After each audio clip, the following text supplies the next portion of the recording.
Today, you and I are gonna go out to capture some absolutely epic drone shots.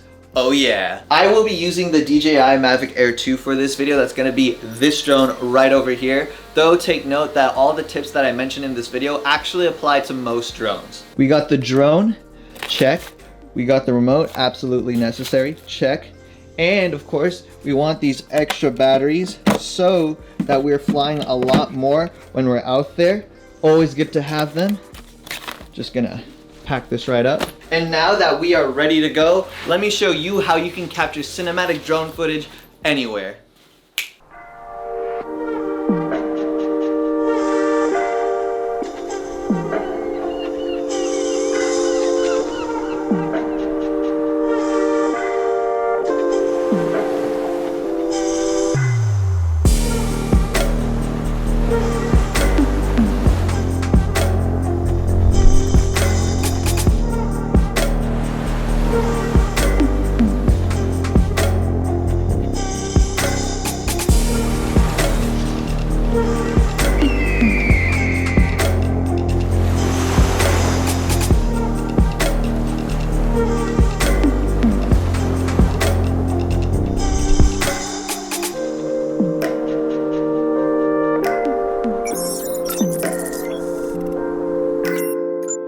We have arrived at the Glider Port Cliffs. This is my favorite place to get these epic drone shots. Actually, take a look at this cliff edge right here.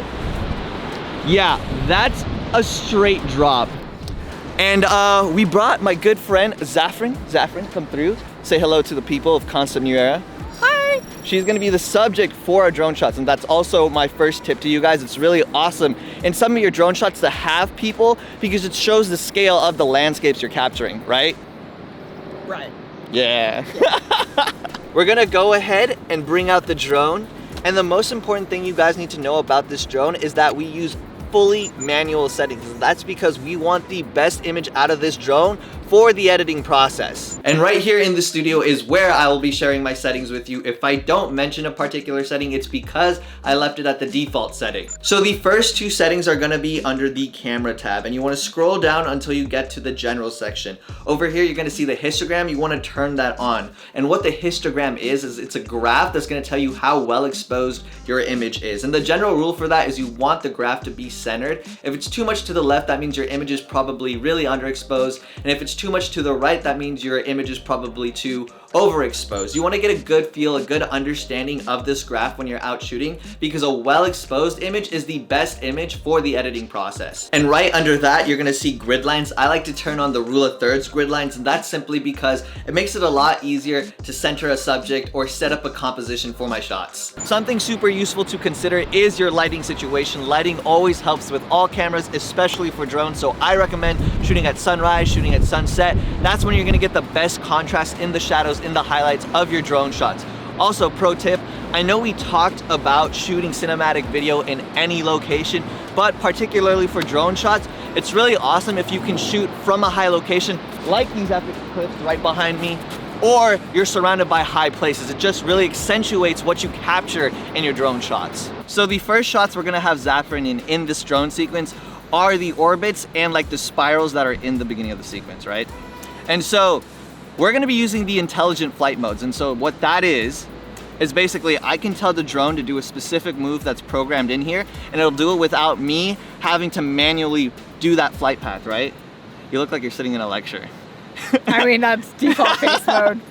So I'm gonna show you guys that on screen right now. We're gonna go ahead and click the video part. Then we're gonna go down to quick shots. That's where the pre-programmed flight paths are. You can see we have a droney. We have the circle, that's the orbit that I'm talking about. That's what we're gonna use first for the opening shot. And we have the upward spiral, which I wanna match cut to. All right, so you guys can see Zafrin right under my arm right here. She's gonna walk out to the cliff edge, and we're gonna do that orbit shot, that intelligent orbit shot that I talked to you guys about. And the cool thing that we're gonna do is usually people fly high up in the air, but for this intro shot, we're gonna keep it relatively low, and it's gonna give some awesome foreground to the shot with these bushes. It's gonna really bring you in to this particular drone shot. So we're gonna go ahead and switch it from circle to the upward spiral. It's called a helix here. We're gonna raise that meter all the way up to around 45 just so we get a lot more height in the shot itself as it spirals upward. All right, just start looking around. Yep. You're doing great. Absolutely fantastic. Keep it up. You look awesome. Yeah, you know, you also gotta hype up your people, right? These next few settings have to do with controlling the camera gimbal, and they're gonna make it a lot easier for you to capture those cinematic shots. We're gonna jump over to the control tab, and if you scroll down, you'll hit the gimbal section, and you can already see that the gimbal mode is in the follow mode, and this means that the gimbal's gonna stay fixed horizontally. We want that because we don't want the gimbal shaking around in different directions in the air, and we also want to allow upward gimbal rotation, meaning that it will go past the typical 90 degrees. And the reason for that is we want as much of a range of motion as we can get. Now, a little further below that, you're gonna see the advanced gimbal settings. So we're gonna go ahead and click on that. In here, you're gonna see a few modes with a few different settings. You're gonna see normal mode, you're gonna see cine mode, and you're gonna see sports mode. We're gonna stick with the cine mode because it means cinematic mode, which is also the tripod setting on your remote. And that's gonna set the precedent for the other two modes. We're gonna start off with the pitch speed, and what that means is how fast is your camera gimbal gonna tilt up and down. I actually keep it relatively slow. I keep it at a 7, and that's because it's a lot easier to control in time when I'm out there shooting, and because of that slowness, it gives a more cinematic feeling to it right away. As for the pitch smoothness is how softly and of course how smoothly your camera gimbal comes to a stop after you let go of the tilt wheel. You can see that I have that blasted all the way up to 30, and that's because I want my camera gimbal to come to a stop as smoothly and as slowly as possible. We really want that ease out effect, because if it stops abruptly, it's really taking away from your shot. Something that really helps with your drone shots are going to be ND filters, and it's these bad boys right here. Basically, they're just sunglasses for your drone. They're gonna darken the image so that you don't have to do that with the other settings that you don't want to change. I like to use the ND16 during the hours like the evening and the sunrise, because we're already working with less light. The sun is not all the way up yet. So the ND16 is just gonna darken it a little bit, while the other NDs, we have a 64 and a 256. These are gonna be really great for your midday type of shooting. So if you're shooting around 12 noon, that's when you wanna use the big boys. Super darkening, essentially. For this next shot, Zafran's still over here on this cliff, but we're gonna have her walk across it, and the drone is gonna come above it and tilt down, and it's gonna give you like this, oh man, you're like, you know, standing over a fence about to fall over into a deep gorge. That's not a very pleasing image, but that's the idea with this drone shot. It makes you really feel like you're there. And now that we're on the theme of capturing shots that look down, we're gonna do a top-down 360 rotate spin. That sounded like a skateboard trick, but basically, I'm just gonna go way up and look down, and we're gonna try to get the contrast in the environment between the ocean and the land. It should look pretty sick. We're gonna flip back over to the camera tab, and right away you should see the format. I like to keep it in MP4, that's just the most easily shared file. The color profile is D-Cine-like, and the reason we want that flat color profile is because it's gonna allow us to really manipulate the colors to our liking in the editing process. And the coding format, H.265, that's just the best image quality you're gonna get out of the drone. We're gonna continue to scroll down until we hit white balance. You wanna make sure this is on manual. We don't want the drone jumping around between different color temperatures. I like to keep it at 5600 Kelvin. That's just a really good midday color warmth for any sort of shot. We're gonna click out of the settings to the main screen where we can see whatever the drone is seeing, and we're gonna make sure that we are in video mode. And once we're on video mode, if you look to the bottom right, you should see a bunch of settings. So the first thing you wanna make sure of is that you're in 4K. That's just for the highest quality image. And I like to shoot in 4K 60 FPS, and that's because I want to be able to slow down my footage in the editing process. As for the shutter speed, a good rule of thumb is that you always make sure that your shutter speed is double whatever your frame rate is. I'm shooting in 60 FPS, so I want my shutter speed to be 120 FPS. If you're shooting 24, you want it 48 or 50, and so forth and so on. And the reason for this is so that you have natural motion blur. And I think this is especially important for drones, because in my experience, when it's too less of a shutter speed or too high of a shutter speed, the shots become really choppy, and that's just not a good look. For the ISO, you want to keep it as low as possible, and I like to keep it at 100, which is the lowest possible ISO setting. And the reason for that is because these camera sensors on these drones are super small. So the higher you go in ISO, the more likely it is to introduce grain, which is just going to destroy your image quality. So we're going to go right into the final shots of the sequence. Zafran, these are going to be your last shots. Thank you for joining us on this epic adventure. Anytime. Yes, ma'am. All right, let's do it. Let's go. So we just did that shot where it pulls back away from Zafran and it tilts up, and we're gonna do another tilt up out towards the epic sunset so that we can do a match cut between those two shots and it looks like the drone's flying away, but in continuation, it's flying into the sunset. We're doing one last epic shot. I know I said the other two were the last, but this is the last epic shot, and it's gonna pull back over the edge of the cliff. It's gonna tilt up, kind of pulling away, pointing out to the end of the sequence. So that should be pretty cool. You guys can see this epic, epic sunset. Welcome to San Diego, baby.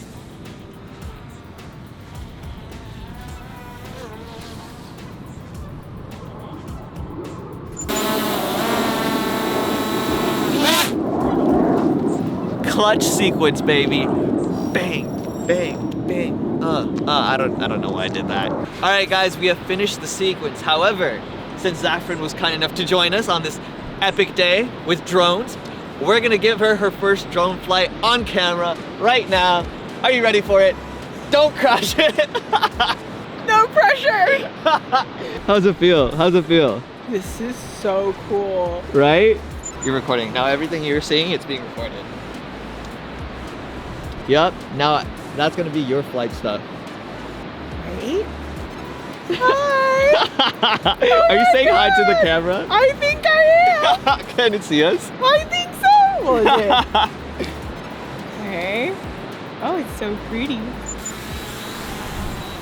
Oh yeah, that was I brought her back safely! Yeah! No drone crashes, baby!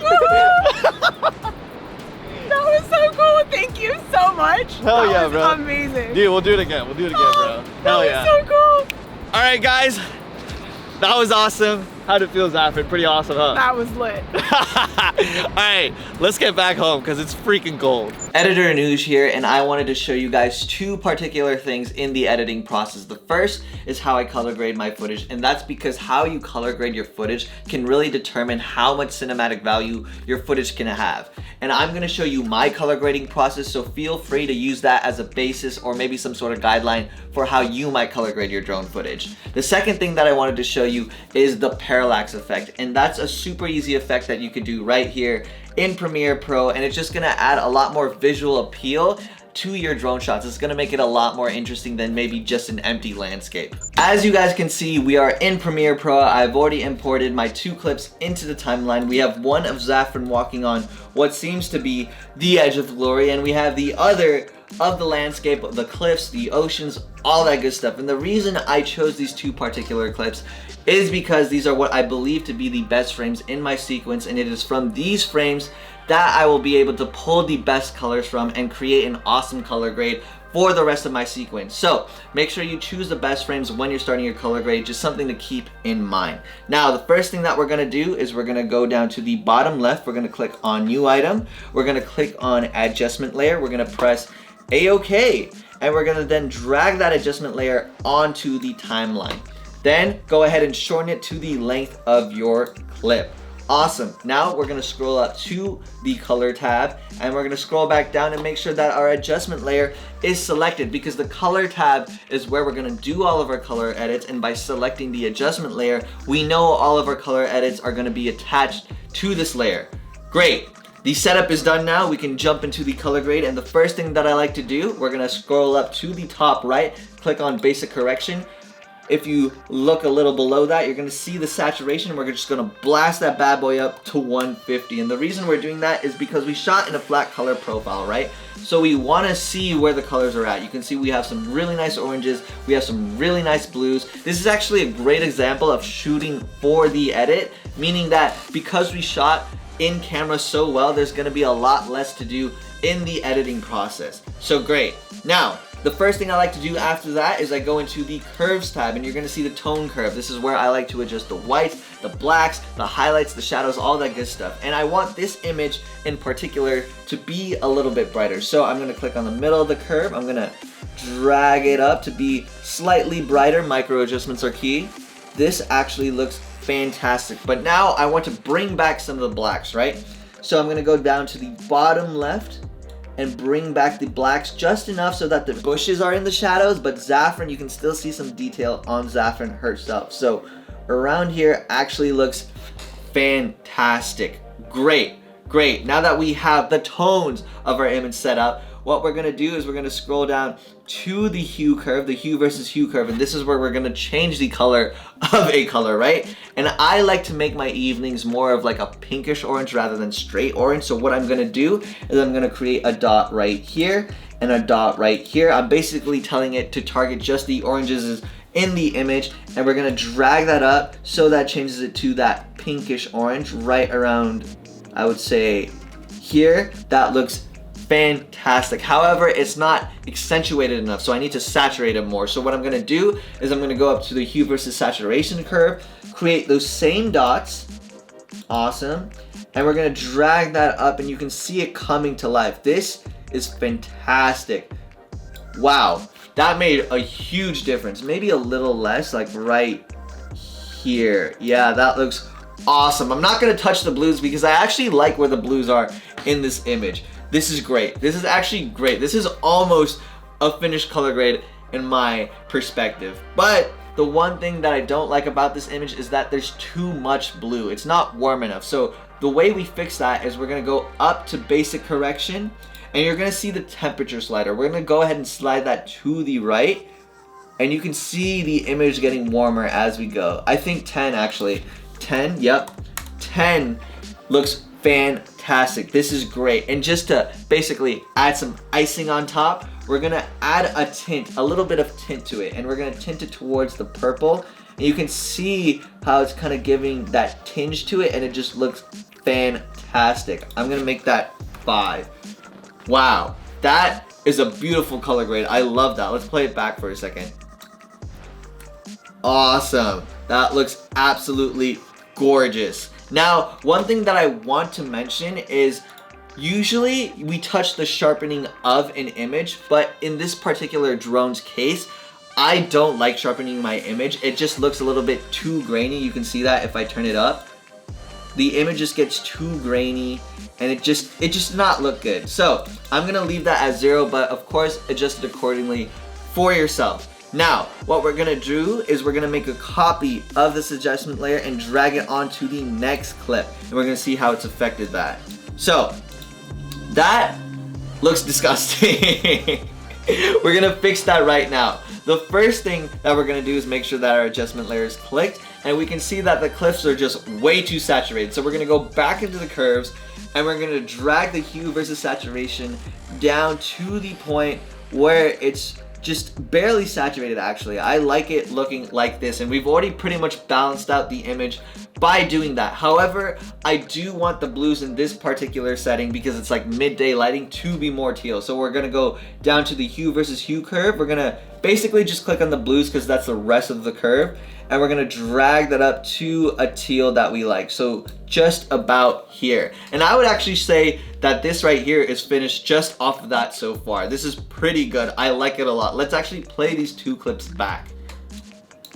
So we got the first shot, looks awesome, and then we got the second shot. Fantastic. That looks absolutely gorgeous. So that's how I color grade my images. This is what you could use as a basic template and kind of just go from there. Now, the second thing that I wanted to show you guys in the editing process is the parallax effect, and this works awesome with drone shots. And what the parallax effect is basically scaling your shot in a way such that the background and the foreground start moving opposite of one another. And I know that sounds a little funky, so let me just show you. So first thing that we're gonna do is we're gonna scroll up to the top. We're gonna click on the editing tab. This is just gonna make it a lot easier to access and show you things.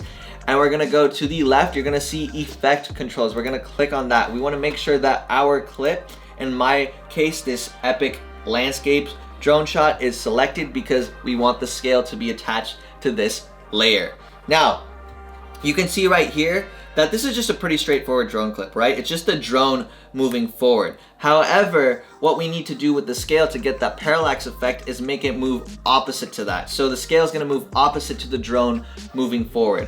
How we do that is we're gonna click on this dial right next to the scale up here on the left. So we're gonna click on that, and you can see it's created one keyframe. This particular keyframe is the original size of the drone shot. So we're gonna drag that to the end. So we want it to start scaled in and then scale out as a drone moves forward, because those are basically just contrasting directions, right? So I'm gonna exaggerate this number. You don't need to have this much. This is just to show you the effect.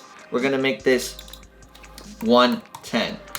And of course, everything that I just said is vice versa. So if you have a drone that's moving backward in your shot, you wanna start with the scale normalized and then moving in and dialing in. Whereas in my case, I'm actually starting dialed in and then dialing back out to the original size of the image, right? So let me play it back now with the scale in effect. And you can see the foreground and the background just moving opposite of each other, and it adds this really cool effect. Let me play it one more time. Bang! Awesome, awesome. And this just adds a lot more to the empty landscape, right? This image is a lot more interesting because of that whoa effect that it gives the viewer. So go ahead and play with that, add that to your drone shots accordingly, and that's how you do the parallax effect. And we have finally returned from the cliffs. We got those epic cinematic drone shots, and now that you know how to capture those epic cinematic drone shots, you know how to edit them a little bit. Here are two videos. One is for beginners, one is for more advanced flyers, and I'm gonna give you in those videos some awesome drone moves that you can use in any epic location. So go ahead and check those out. Don't forget to like, don't forget to subscribe, because you know I love to have you, and it is time to skyrocket. See you guys next time.